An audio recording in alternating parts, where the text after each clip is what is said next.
To help set the mood for today's talk, I thought we'd begin with an overture.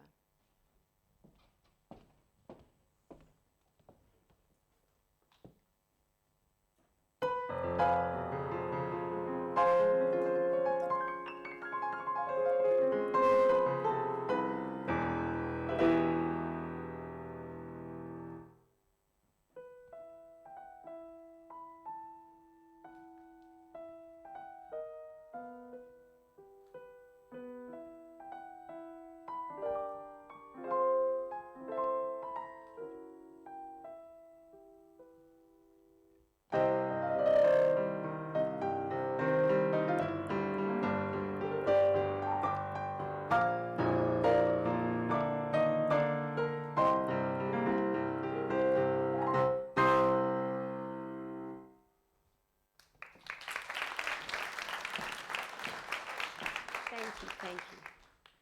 So what role does music really play in those stories? Today, I would like to discuss how to craft music to tell stories. Why are stories so much more powerful with music? And what is it as composers that ignites our imagination? Let me share with you inspiration behind my most recent project, which illustrates my role, my process as a creative artist. In the last 20 to 30 years, scientists have been discovering many new moons of our solar system. And as you may have read in the headlines, NASA is planning a mission in 2022 called the EUROPA Clipper, as they believe there may be an ocean to be found on Jupiter's icy moon, Europa. Now, I only found out about these moons by chance last year when I was researching crescent moons for a piano concerto I was composing at the time. And as soon as I saw them, I was completely mesmerised and absolutely knew I had to place their stories into the canvas of music. So I immediately actioned my plan. My project would be called The Moons, and I started by selecting moons with the most interesting stories and began to follow the trail of my ideas. So before we go on, I think we should take a quick look at one of my favourite places on the planet. Welcome to my music studio. This is where my ideas come to life. Thanks to my virtual orchestra, I'm able to produce a fairly convincing mock-up of how my music would sound before it's performed by a real orchestra. One wonders what Mozart or Beethoven would think if they had access to this type of technology.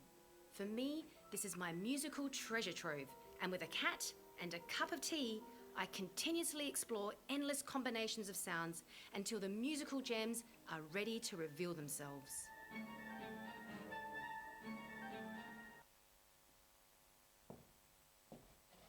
So a question we get asked all the time as composers is, where do you start?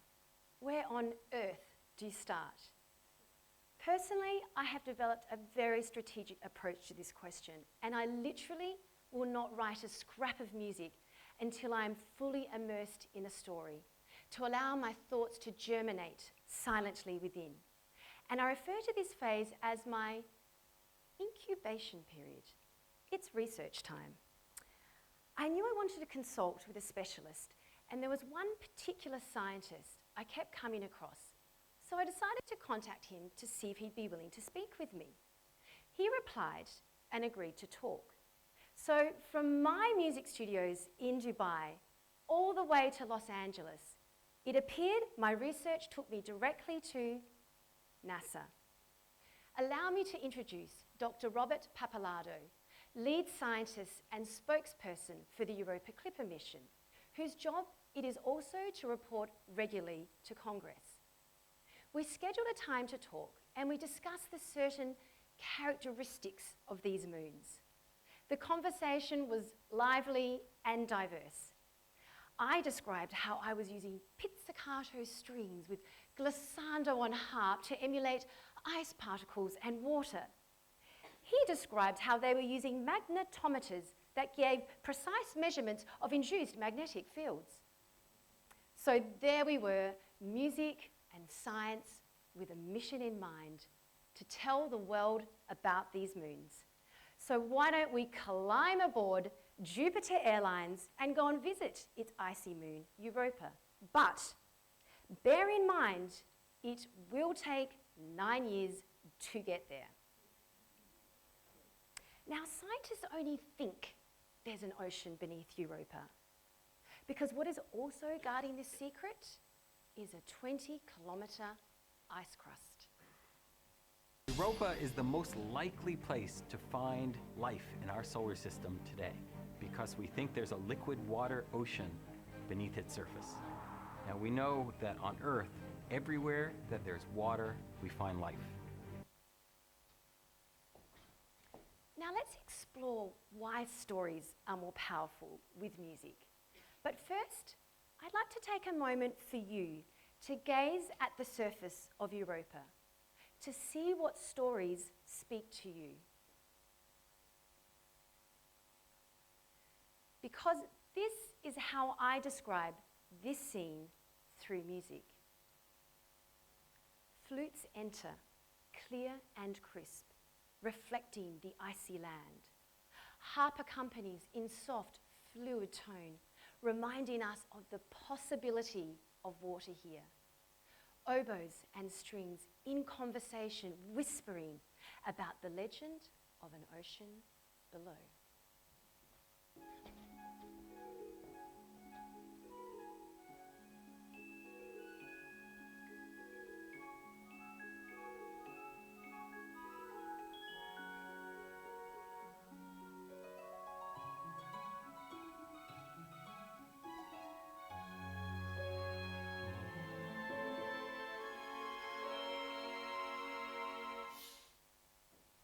Then suddenly, the music becomes agitated. Repeated patterns on strings emulates the spirit of determination, because after 9 years, they finally arrive at Europa. Deep tones from tuba reflect the moans and groans of Europa's ice guards, protectors of this ancient secret, who are being disturbed from their slumber. And then finally, planet Earth cries out to Europa. In hope and prayer, they will find an ocean there.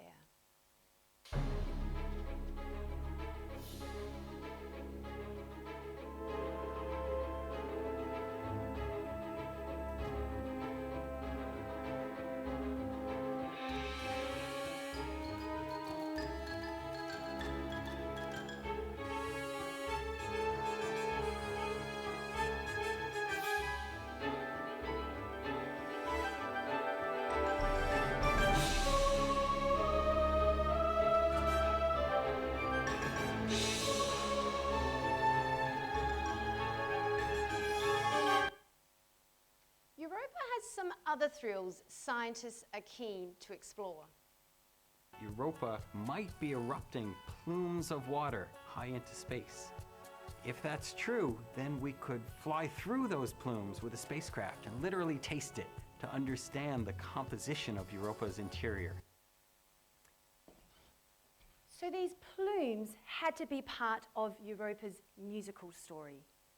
To emulate these plumes, I begin with a single tone from oboes and strings that gradually becomes louder, as though something beneath is about to erupt. And then suddenly, eruption occurs. Choir sings and orchestra takes on the role of emulating this plume by a rising gesture that begins in low woodwinds and is carried all the way to the top.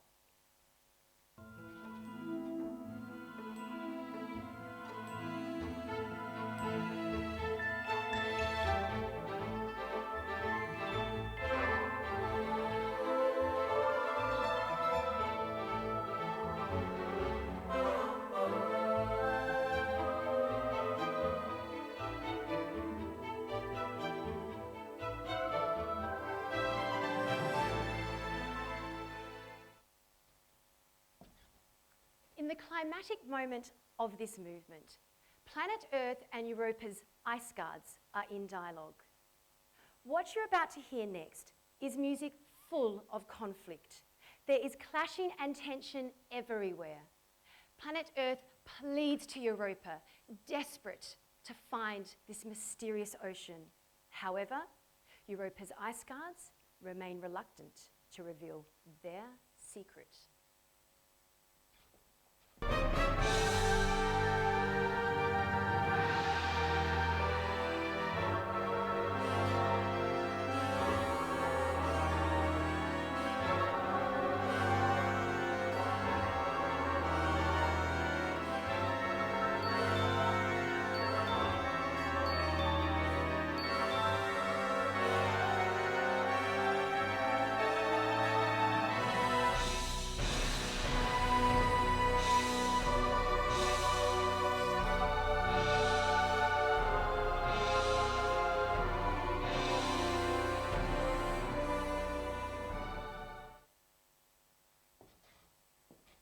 Head to Saturn now, the Saturnian system, and discover one of its curious moons, Enceladus, that appeared to be a sleepy and somewhat non-eventful little moon.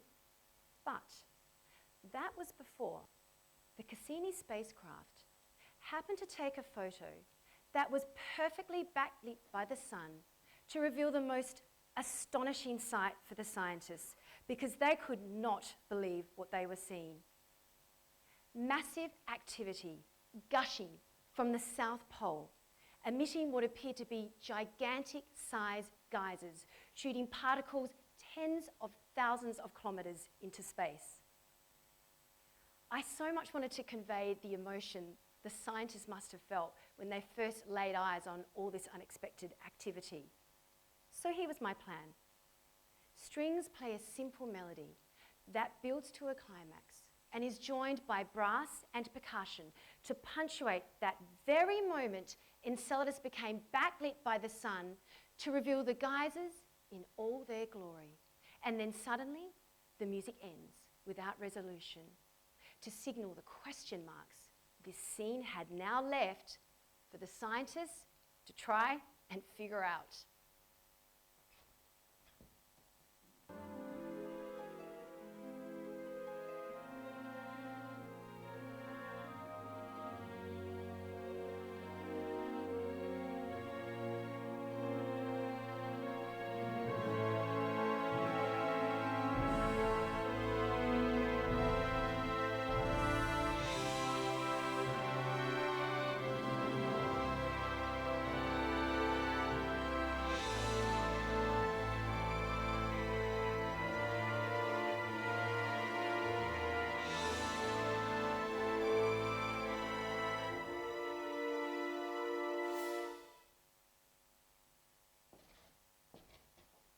Geysers on Earth can be breathtaking, but nothing on Earth could prepare you for the sight of these endless fountains extending tens of thousands of kilometres into space.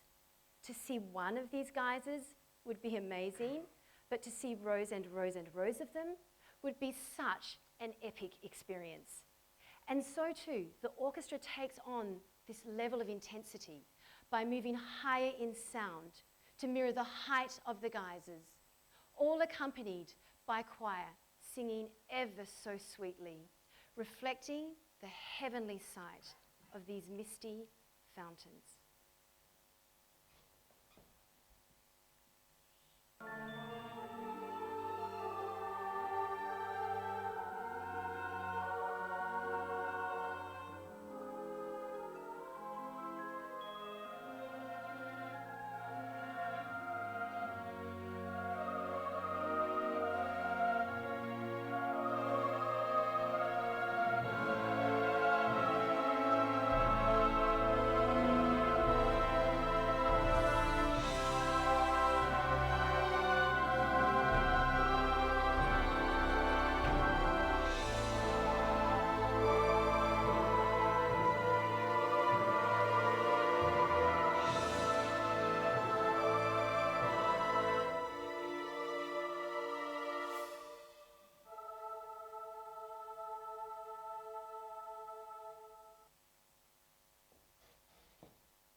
tools and textbooks can take you places, but nothing will take you as far as the imagination of the mind.